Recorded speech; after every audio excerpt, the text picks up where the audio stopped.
It's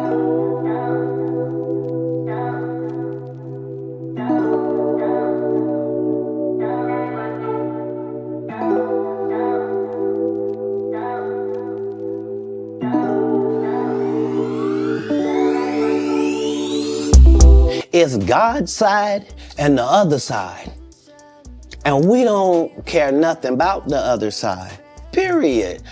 All of these big dick deviants is all catching hell in 2024. It's up for all of them. It don't matter if you Diddy or whoever you is. tdjakes, any of them. All lies will be exposed. That's all.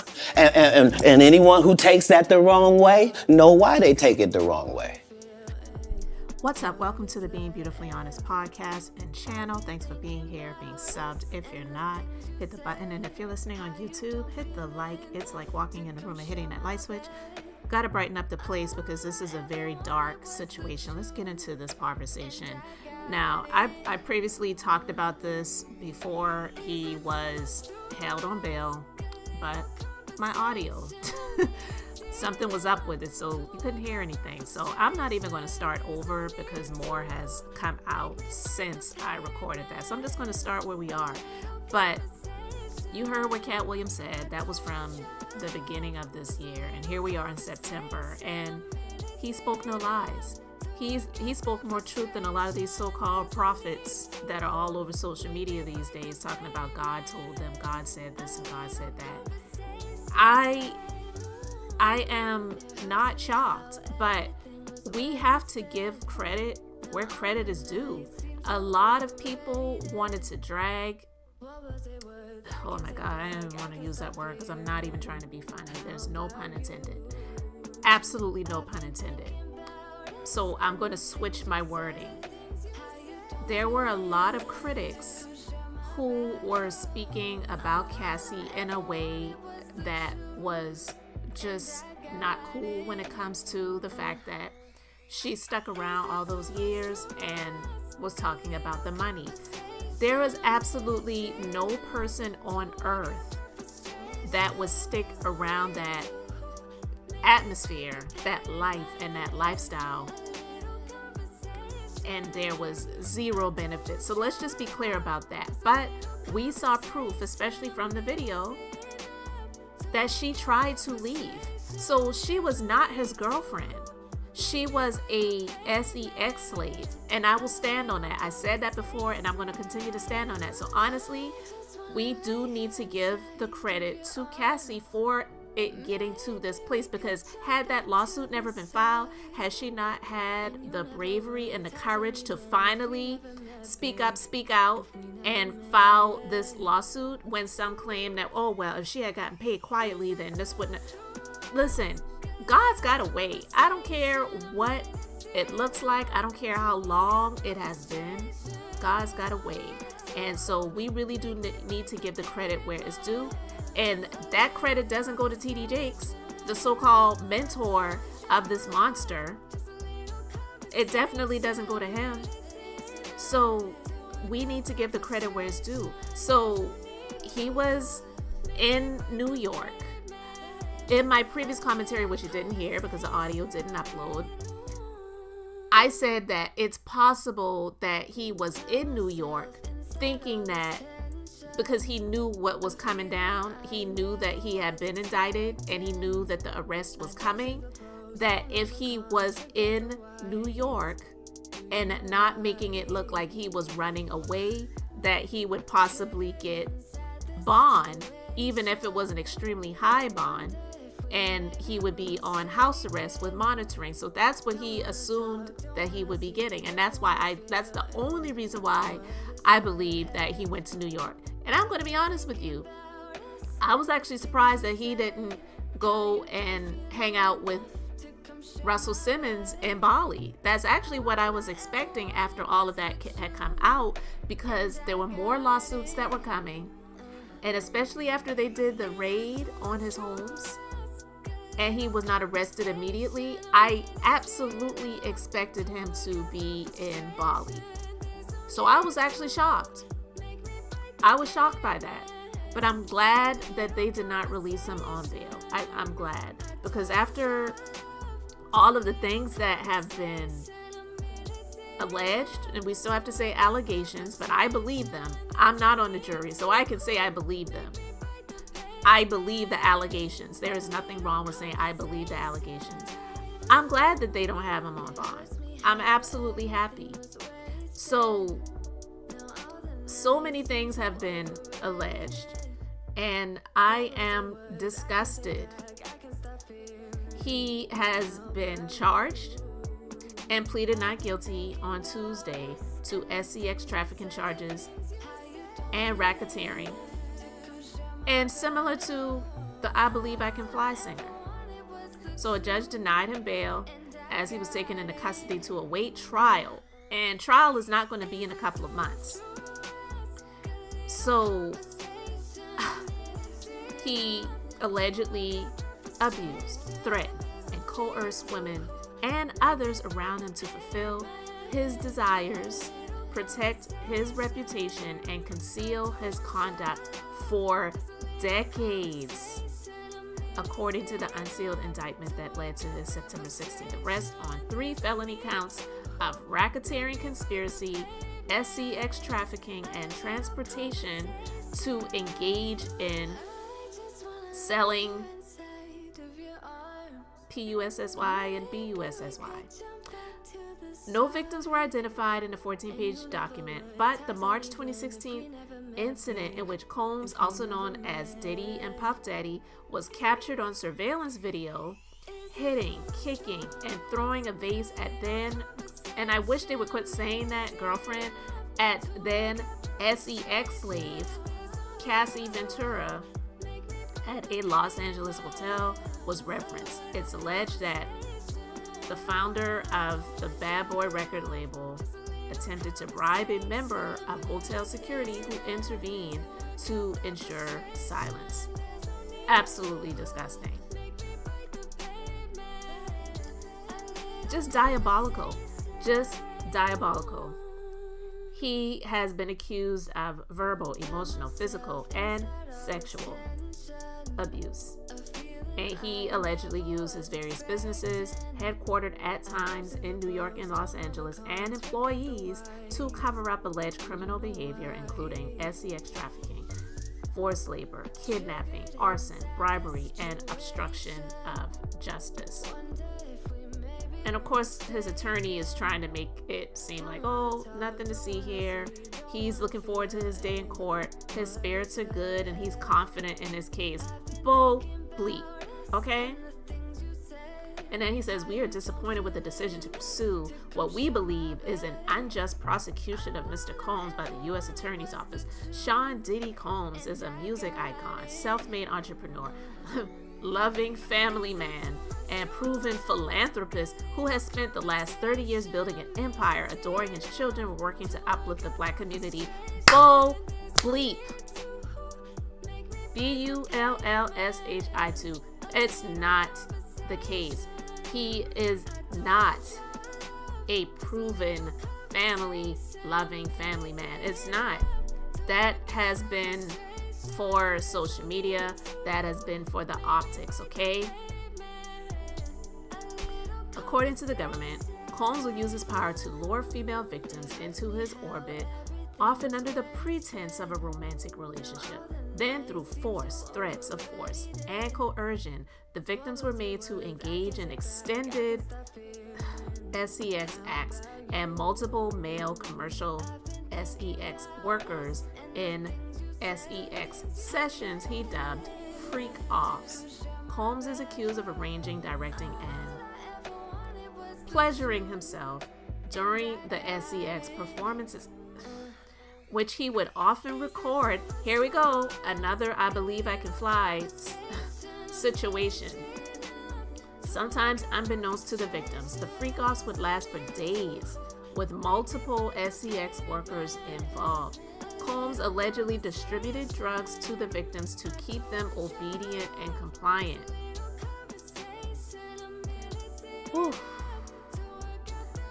Some of the drugs that were used were ketamine, ecstasy, and GHB. I don't even want to know what that is. I don't. After the days-long SEX sessions, Combs and the victims typically received IV fluids to recover from the physical exertion. My God, like this is diabolical. And his employees allegedly arranged for the SEX workers to cross state lines. They also booked hotels, stocked rooms with, freak-off supplies, quote unquote, and arranged for travel victims. The recordings Combs made were used as collateral to ensure the silence of the victims, according to the indictment. The allegations are similar to those outlined by Ventura in her 2023 lawsuit against Combs. According to the indictment, when Combs' homes in Miami and Los Angeles were raided in March 2024, authorities seized firearms and ammunition, including 3 AR-15s with defaced serial numbers and a drum magazine. They also seized various freak-off supplies, including narcotics and more than 1,000 bottles of baby oil and lubricant. Just nasty.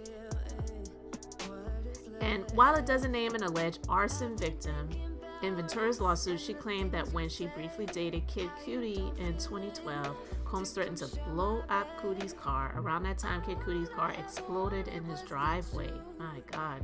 Imagine if he was in the car. Because in the indictment, they're saying that he used weapons, kidnapping, and arson to control victims. This is not a person. This is a monster. So he was denied bail. He offered to post a $50 million bond using his Miami home as collateral, with details from a proposed bail package filed by his defense team. He's in the process of actually trying to sell his home in Los Angeles and his private plane. But look, with all of this happening, I don't think he's going to have much left. Cassie filed a lawsuit against him. I want to say it was either last week sometime. And in her lawsuit, she alleged some of the things that is in the indictment. And then, ironically, after she did that, her former bandmate Kalina from the group Diddy Dirty Money, she came out to just refute almost everything that was said and saying that she didn't witness anything, nothing to see here. He was a good guy. I mean, pretty much that's what she said, in my personal opinion. And then it comes out that he called her over 50 times when Don filed the lawsuit. And when that news initially came out, I didn't talk about it because I'm not gonna lie to you guys. Something in my spirit was stirring that more is going to be brewing, and sooner than later. And then this happens. I am no prophet. I am no psychic. I don't even know if I'm an intuitive, but something in me was just feeling like more was coming. And I'm not saying that was the reason why Dawn filed the lawsuit, because she felt maybe a bit more safer to do it. But what I will say is I felt like it took her all this time to get to the place where she was a little bit, not a lot, but just a little bit courageous to file her lawsuit finally, because she was afraid. If you watched Making the Band years ago when the group Danny Kane became a thing, if you recall, Don was one of the few that he showed some sort of, at least on camera, he showed some sort of empathy and respect for. As if you don't know, she's from New Orleans and she actually went through Hurricane Katrina, and her family lost everything. So I almost feel like he saw her as a charity case, my personal opinion. And because she had been in a place where she had lost so much, I truly feel like, and I don't know anything about her family dynamics, background, none of that. I don't know. But I just kind of feel like she had the weight of her family on her shoulders, and she was doing the best that she could to try to take care of them. But I don't know if that's the case. I really don't know. That could be far from the truth. I'm just saying what my personal opinion is based on watching the show many years ago. But digressing. I didn't talk about it immediately because I felt like something else was about to take place. And lo and behold, here we are. He was arrested on Monday. The indictment was unsealed on Tuesday. And he is being held without bail until trial. So this is humongous. We have to give credit where credit is due, and that credit goes to Cassie. And people can say whatever they want to say, but I have the right to feel however I want to feel. You cannot tell me that tdjakes' ministry did not benefit from the money that this man was giving. And in my personal opinion, I feel that some of it may have been paid silence. So when his attorney called Sean Combs a philanthropist, I'm like, get the heck up out of here. How could this man who claims to be someone that hears from God said such and such, God said so and so, like, I don't watch him, I don't follow his ministry, I don't follow him or anybody honestly that is connected to him, because it's just something about him that I just am not a fan of. But this man is a monster. How could you have been the mentor to a monster and not know that any of these things were going on? I don't buy it. I don't buy it.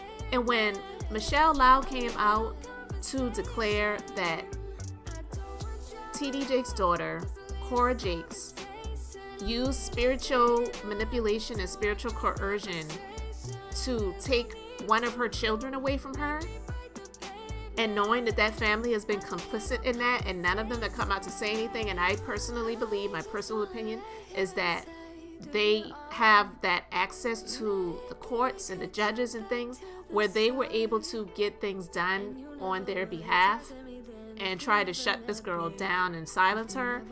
You can't tell me that that family is not diabolical. So I personally believe that he was aware of at least some of the things. And who knows, he may have even partaken. I don't know. I'm just basically saying what my thoughts are with regards to TD Jakes being the mentor to a monster. All right? Being at his birthday party, singing happy birthday Diddy. Happy birthday to you. Happy birthday to you. Happy birthday. Happy birthday to you. We love you. So yeah, I give much credit and much respect to Cassie. I am so happy that she had the courage to speak up and speak out last year. And had it not been for that, we wouldn't be where we are now, where he is behind bars without bail. And he's no spring chicken, you know? People are dropping dead in their 30s and 20s these days, so who knows how much longer he has to be here on this earth. But I don't see him getting out. I see him spending the rest of the days that he does have here on this earth behind bars, where he belongs. He does not deserve to be out. And people can say all they want about, oh, well, his children. He knew what he was doing when he had children. Whatever happens to his children, that is on him. That's on him. They're not going to have pity on him. And, you know, listen, it doesn't even matter if his new baby mama / possible wife, because I heard that woman that he had the baby with, he married her to keep her from testifying against him. I don't know, but it wouldn't even matter, because they wouldn't need her testimony in order for him to be taken down, because the Southern District of New York, they say the feds, they don't swoop in unless they know that they pretty much have the case wrapped up. So that's why when people were saying, why isn't he locked up yet? What's going on? Why is he still walking free? Because they were still doing their due diligence, because they want to make sure they have all the I's dotted and the T's crossed, and he is where he needs to be and where he needs to stay. I am happy about it, but we'll see what comes next. We'll talk about it when it comes out. This situation is just so dark. I commend the people who can sit and talk about this for hours and go through the indictment, line by line, page by page. This stuff is sick and disgusting, and you have to be in a place where you protect your energy and your peace. Everything ain't worth talking about for long periods of time. So that's why I'm trying to cut this off where I am. But you guys can let me know what you think about all this in the comments. Thanks for being here, liking, and subscribing. I'm Beth, just being beautifully honest. So until next time, I wanted to keep it brief, beautiful, and now I'm going to say bye.